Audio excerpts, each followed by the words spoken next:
எரேமியாவின் புலம்பல். அதிகாரம் 3. ஆண்டவருடைய சினத்தின் மிலாற்றினால் உண்டான சிறுமையை கண்ட புருஷன் நான். அவர் என்னை வெளிச்சத்திலே அல்ல இருளிலே அடைத்து நடத்தி வந்தார். அவர் தமது கையை எனக்கு விரோதமாகவே நித்தமும் திருப்பினார். என் சதையையும் என் தோலையும் முற்றலாக்கினார். என் எலும்புகளை நொறுக்கினார். அவர் எனக்கு விரோதமாக கொத்தளம் கட்டி கசப்பினாலும் வருத்தத்தினாலும் என்னை வளைந்து கொண்டார். பூர்வ காலத்தில் செத்து கிடக்கிறவர்களைப் போல என்னை இருளான இடங்களில் கிடக்க பண்ணினார். நான் புறப்படக்கூடாதபடி என்னை சூழ வேலி அடைத்தார். என் விலங்கை பாரமாக்கினார். நான் சத்தமிட்டு கூப்பிட்டாலும் என் ஜெபத்துக்கு வழியை அடைத்து போட்டார். வெட்டின கற்களின் சுவரால் என் வழிகளை அடைத்து போட்டார். என் பாதைகளை தாறுமாறாக்கினார். அவர் எனக்கு பதிவிருக்கிற கரடியும் மறைவிடங்களில் தங்குகிற சிங்கமுமாயிருக்கிறார். என் வழிகளை அப்புறப்படுத்தி என்னை துண்டித்து போட்டார். என்னை பாழாக்கி விட்டார். தமது வில்லை நாணேற்றி என்னை அம்புக்கு இலக்காக வைத்தார். தம்முடைய அம்பராத் தூணியின் அம்புகளை என் உள்ளிந்திரியங்களில் படப்பண்ணினார். நான் என் ஜனத்தார் யாவருக்கும் பரியாசமும் நித்தம் அவர்கள் கிண்ணற பாடலுமானேன். கசப்பினால் என்னை நிரப்பி எட்டியினால் என்னை வெறிக்கச் செய்தார். அவர் பருக்கை கற்களால் என் பற்களை நொறுக்கி என்னை சாம்பலில் புரளப் பண்ணினார். என் ஆத்துமாவை சமாதானத்துக்கு தூரமாக்கினார். சுகத்தை மறந்தேன். என் பலனும் நான் கர்த்தருக்கு காத்திருந்த நம்பிக்கையும் அழிந்து போயிற்று என்றேன். எட்டியும் பிச்சுமாகிய என் சிறுமையையும் என் தவிப்பையும் நினைத்தருளும். என் ஆத்துமா அவைகளை நினைத்து நினைத்து எனக்குள் முறிந்து போகிறது. இதை என் மனதிலே வைத்து நம்பிக்கை கொண்டிருப்பேன். நாம் நிர்மூலமாகாதிருக்கிறது கர்த்தருடைய கிருபையே. அவருடைய இரக்கங்களுக்கு முடிவில்லை. அவைகள் காலைதோறும் புதியவைகள். உமது உண்மை பெரிதாயிருக்கிறது. கர்த்தர் என் பங்கு என்று என் ஆத்துமா சொல்லும். ஆகையால் அவரிடத்தில் நம்பிக்கை கொண்டிருப்பேன். தமக்கு காத்திருக்கிறவர்களுக்கும் தம்மை தேடுகிற ஆத்துமாவுக்கும் கர்த்தர் நல்லவர். கர்த்தருடைய இரட்சிப்புக்கு நம்பிக்கையோடு காத்திருக்கிறது நல்லது.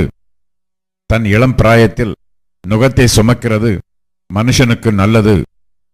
அவரே அதை தன்மேல் வைத்தார் என்று அவன் தனித்திருந்து மௌனமாயிருக்க கடவன். நம்பிக்கைக்கு இடமுண்டோ என்று தன் வாயை தூளில் நுழுந்துவானாக. தன்னை அடிக்கிறவனுக்கு தன் கன்னத்தை காட்டி நிந்தையால் நிறைந்திருப்பானாக. ஆண்டவர் என்றென்றைக்கும் கைவிடமாட்டார். அவர் சஞ்சலப்படுத்தினாலும் தமது மிகுந்த கிருபையின்படி இறங்குவார். அவர் மனப்பூர்வமாய் மனுபுத்திரரை சிறுமையாக்கி சஞ்சலப்படுத்துகிறதில்லை. ஒருவன் பூமியில் சிறைப்பட்டவர்கள் யாவரையும் தன் கால்களின் கீழ் நசுக்குகிறதையும் உன்னதமானவரின் சமூகத்தில் மனுஷருடைய நியாயத்தை புரட்டுகிறதையும் மனுஷனை அவனுடைய வழக்கிலே மாறுபாடாக்குகிறதையும் ஆண்டவர் காணாதிருப்பாரோ? ஆண்டவர் கட்டளையிடாதிருக்க காரியம் சம்பவிக்கும் என்று சொல்லுகிறவன் யார்? உன்னதமானவருடைய வாயிலிருந்து தீமையும் நன்மையும் புறப்படுகிறதில்லையோ? உயிருள்ள மனுஷன் முறையிடுவானேன்? அவன் தன் பாவத்துக்கு வரும் தண்டனையை குறித்து முறையிடுகிறதென்ன? நாம் நம்முடைய வழிகளை சோதித்து ஆராய்ந்து கர்த்தரிடத்தில் திரும்ப கடவோம். நாம் நம்முடைய கைகளோடும் கூட நம்முடைய இருதயத்தையும் பரலோகத்தில் இருக்கிற தேவனிடத்திற்கு ஏறெடுக்க கடவோம். நாங்கள் துரோகம் செய்து கலகம் பண்ணினோம். ஆகையால் தேவரீர் மன்னியாதிருந்தீர். தேவரீர் கோபத்தால் மூடிக்கொண்டு எங்களை தப்ப விடாமல் பின்தொடர்ந்து கொன்றீர். ஜெபம் உட்பிரவேசிக்க கூடாதபடிக்கு உம்மை மேகத்தால் மூடிக்கொண்டீர். ஜனங்களுக்குள்ளே எங்களை குப்பையும் அருவருப்புமாக்கினீர். எங்கள் பகைஞர் எல்லாரும் எங்களுக்கு விரோதமாய் தங்கள் வாயை திறந்தார்கள். திகிலும் படுகுழியும் பாழ்கடிப்பும் சங்காரமும் எங்களுக்கு நேரிட்டது. என் ஜனமாகிய குமாரத்தி அடைந்த கேட்டு நிமித்தம் என் கண்களிலிருந்து நீர்க்கால்கள் பாய்கிறது. கர்த்தர் பரலோகத்திலிருந்து நோக்கி பார்க்க மட்டும் என் கண் இடைவிடாமல் ஓய்வின்றி சொரிகிறது. என் நகரத்தினுடைய குமாரத்திகள் அனைவரின் நிமித்தமும் என் கண் என் ஆத்மாவுக்கு நோவுண்டாக்குகிறது. முகாந்திரம் இல்லாமல் என்னை பகைக்கிறவர்கள் என்னை ஒரு பட்சியைப் போல வேட்டையாடினார்கள். காவற்கடங்கிலே என் பிராணனை ஒடுக்கி என் மீதில் கல்லை வைத்தார்கள். தண்ணீர் என் தலையின் மேல் புரண்டது, நாசமானேன் என்றேன். மகா ஆழமான கடங்கிலிருந்து, கர்த்தாவே, உம்முடைய நாமத்தை பற்றி கூப்பிட்டேன். என் சத்தத்தை கேட்டீர். என் பெருமூச்சுக்கும் என் கூப்பிடுதலுக்கும் உமது செவியை அடைத்துக் கொள்ளாதேயும். நான் உம்மை நோக்கி கூப்பிட்ட நாளிலே நீர் அணுகி பயப்படாதே என்றீர். ஆண்டவரே, என் ஆத்மாவின் வழக்கை நடத்தினீர். என் பிராணனை மீட்டுக் கொண்டீர். கர்த்தாவே, எனக்கு உண்டான அநியாயத்தை கண்டீர். என் நியாயத்தை தீரும். அவர்களுடைய எல்லா குரோதத்தையும் அவர்கள் எனக்கு விரோதமாக நினைத்த எல்லா நினைவுகளையும் கண்டீர். கர்த்தாவே, அவர்கள் நிந்திக்கும் நிந்தையையும் அவர்கள் எனக்கு விரோதமாய் நினைத்த எல்லா நினைவுகளையும் எனக்கு விரோதமாய் எழும்பினவர்களின் வாய்மொழிகளையும் அவர்கள் நாள் முழுதும் எனக்கு விரோதமாய் யோசிக்கும் யோசனைகளையும் கேட்டீர். அவர்கள் உட்கார்ந்திருப்பதையும் அவர்கள் எழுந்திருப்பதையும் நோக்கி பாரும். நான் அவர்களுடைய பாடலாயிருக்கிறேன். கர்த்தாவே, அவர்கள் கைகள் செய்த கிரியைகளுக்கு தக்கதாக அவர்களுக்கு பலன் அளிப்பீர். அவர்களுக்கு இருதய வேதனையை கொடுப்பீர். உம்முடைய சாபம் அவர்கள் மேல் இருக்கும். கோபமாய் அவர்களை பின்தொடர்ந்து கர்த்தருடைய வானங்களின் கீழ் இராதபடிக்கு அவர்களை அழித்து விடுவீர். எரேமியாவின் புலம்பல். அதிகாரம் 4.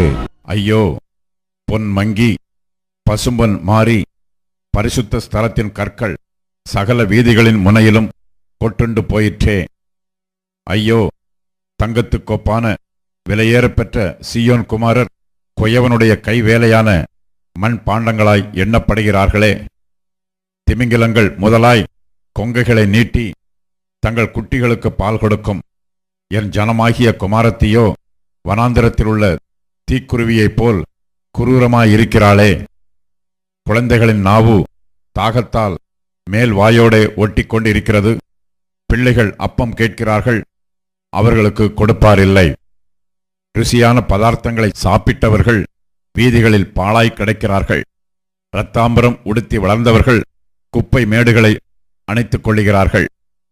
கைச்செய்கை இல்லாமல் ஒரு நிமிஷத்திலே கவிழ்க்கப்பட்ட சோதோமின் பாவத்துக்கு வந்த தண்டனையை பார்க்கிலும் என் ஜனமாகிய குமாரத்தியின் அக்கிரமத்துக்கு வந்த தண்டனை பெரிதாயிருக்கிறது. அவளுடைய நசரேயர் உறைந்த மலையை பார்க்கிலும் சுத்தமும், பாலை பார்க்கிலும் வெண்மையும், பவளத்தை பார்க்கிலும் சிவப்பும், இந்திர நீலத்தை பார்க்கிலும் மேனியுமாய் இருந்தார்கள். இப்பொழுதோ அவர்களுடைய முகம் கரியிலும் கருத்து போயிற்று. வீதிகளில் அறியப்பட்டார்கள். அவர்கள் தோல் அவர்கள் எலும்புகளோட ஒட்டிக்கொண்டு காய்ந்த மரத்துக்கு ஒப்பாயிற்று. பசியினால் கொலையுண்டவர்களை பார்க்கிலும் பட்டயத்தால் கொலையுண்டவர்கள் பாக்கியவான்களாயிருக்கிறார்கள். அவர்கள் வயலின் வரத்தில்லாமையால் குத்துண்டு கரைந்து போகிறார்கள். இரக்கமுள்ள ஸ்திரீகளின் கைகள் தங்கள் பிள்ளைகளை சமைத்தன. என் ஜனமாகிய குமாரத்தியின் அழிவில் அவைகள் அவர்களுக்கு ஆகாரமாயின. கர்த்தர் தமது கோபத்தை நிறைவேற்றி தமது உக்கிர கோபத்தை ஊற்றி சீயோனில் அக்கினியை கொளுத்தினார். அது அதன் அஸ்திபாரங்களை பட்சித்து போட்டது. சத்துருவும் பகைஞனும் எருசலேமின் வாசல்களுக்குள் பிரவேசிப்பான் என்கிறதை பூமியின் ராஜாக்களும் பூச்சக்கரத்தின் சகல குடிகளும் நம்ப மாட்டாதிருந்தார்கள். அதன் நடுவில் நீதிமான்களின் இரத்தத்தை சிந்தின அதன் தீர்க்கதரிசிகளின் பாவங்களினாலும் அதன் ஆசாரியர்களின் அக்கிரமங்களினாலும் இப்படி வந்தது. குருடர் போல வீதிகளில் அலைந்து ஒருவரும் அவர்கள் வஸ்திரங்களை தொடக்கூடாதபடி இரத்தத்தால் கரைப்பட்டிருந்தார்கள். விலகுங்கள், தீட்டுப்பட்டவர்களே, தொடாமல் விலகுங்கள், விலகுங்கள் என்று அவர்களை நோக்கி கூப்பிட்டார்கள். மெய்யாய் பறந்தோடி அலைந்து போனார்கள். இனி தங்கி தரிக்க மாட்டார்கள் என்று புறஜாதிகளுக்குள்ளே சொல்லப்பட்டது. கர்த்தருடைய கோபம் அவர்களை சிதறடித்தது. அவர்களை இனி அவர் நோக்கார். ஆசாரியருடைய முகத்தை பாராமலும் முதியோரை மதியாமலும் போனார்கள். இன்னும் எங்களுக்கு சகாயம் வரும் என்று நாங்கள் வீணாய் எதிர்பார்த்திருந்ததினாலே எங்கள் கண்கள் பூத்து போயின. ரட்சிக்க மாட்டாத ஜாதிக்கு எதிர்பார்த்து கொண்டிருந்தோம். நாங்கள் எங்கள் வீதிகளில் நடவாதபடிக்கு எங்கள் அடிச்சுவடுகளை வேட்டையாடினார்கள். எங்கள் முடிவு சமீபித்தது. எங்கள் நாட்கள் நிறைவேறிப் போயின. எங்கள் முடிவு வந்துவிட்டது. எங்களை பின்தொடர்ந்தவர்கள் ஆகாயத்து கழுகுகளை பார்க்கிலும் வேகமாயிருந்தார்கள். பர்வதங்கள் மேல் எங்களை பின்தொடர்ந்தார்கள். வனாந்திரத்தில் எங்களுக்கு பதிவிருந்தார்கள். கர்த்தரால் அபிஷேகம் பண்ணப்பட்டவனும் எங்கள் நாசியின் சுவாசமாயிருந்தவனும் அவர்களுடைய படுகொலியில் அகப்பட்டான்.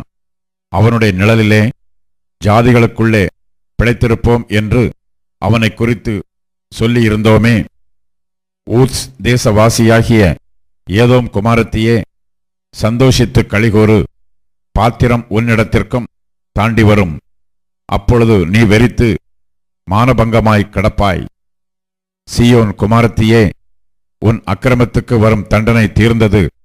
அவர் இனி உன்னை அப்புறம் சிறைப்பட்டு போகவிடார்.